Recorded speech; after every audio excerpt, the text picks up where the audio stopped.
ladalika nditi wonditeteza Rastafari kuyankha muti Rastafari asamalitsa kwa nthawi zonse ndimwimbira ndilibe njala poti andidyetsa umphawi ndilibe andiveka bwino lomwe kuimba mochalenja satana alibekawo mwa ine kuimba kwanga ndiyimbira Rastafari ndidziwa avomereza kuti ndikafike konseko kumapiri ake kumitsinje ndiso ntawuni wachifundo mulungu ndithu ndimwimbira sachikondi chake sindinganenepo kanthu poti anandikonda nditangobadwa zazochita zanga mulungu wanga samawerenga ine ndasiya machimo wonse poti ndiwopsa tsiku lotsirizalo dziko lonse lochimwali basi moto wozunza iwe ndisaone ukulira poti zoti dziko lino alipo na malenga sumakhulupira iwe moto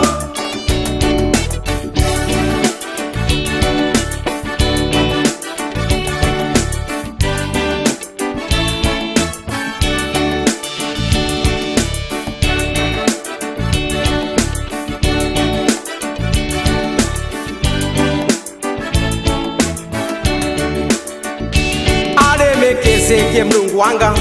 poti ndiye na malenga asamala nazidyetsa zolenga zake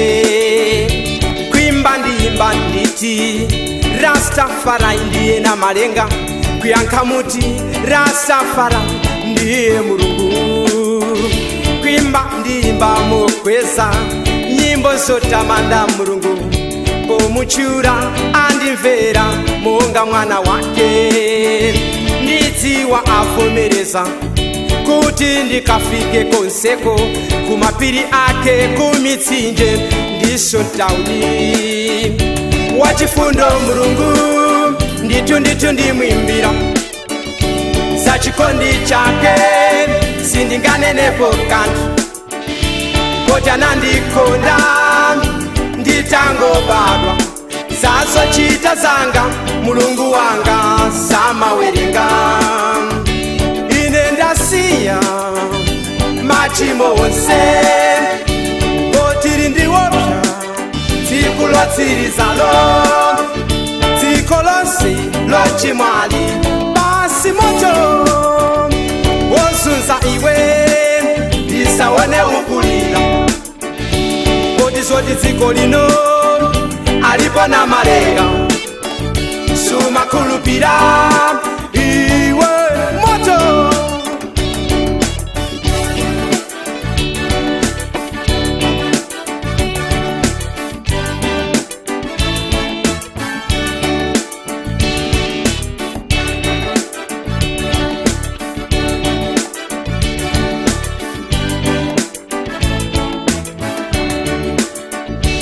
umvetse zomwe ndidziwa nditi sungasinthe lamulo la Yehova malamulo ake na malenga asanyozeke tizipemphera kwa mulungu dziwa chimene munthu achifesa ndichomwecho patsikulo adzachituta usaope polalika kafike nkhale kutali usaope kuti ukapita ukadya chani poimba ndiyimba mokondwa nyimbo zotamanda mulungu ndimwimbira ndi azeze komanso mingoli wachifundo mulungu ndithu ndimwimbira sachikondi chake sindinganenepo kanthu poti anandikonda nditangobadwa zazochita zanga mulungu wanga samawerenga ine ndasiya machimo wonse poti ndiwopsa tsiku lotsirizalo dziko lonse lochimwali basi moto wosunza iwe ndisaone ukulira kodi zoti dziko lino alipo na malera sumakhulupira.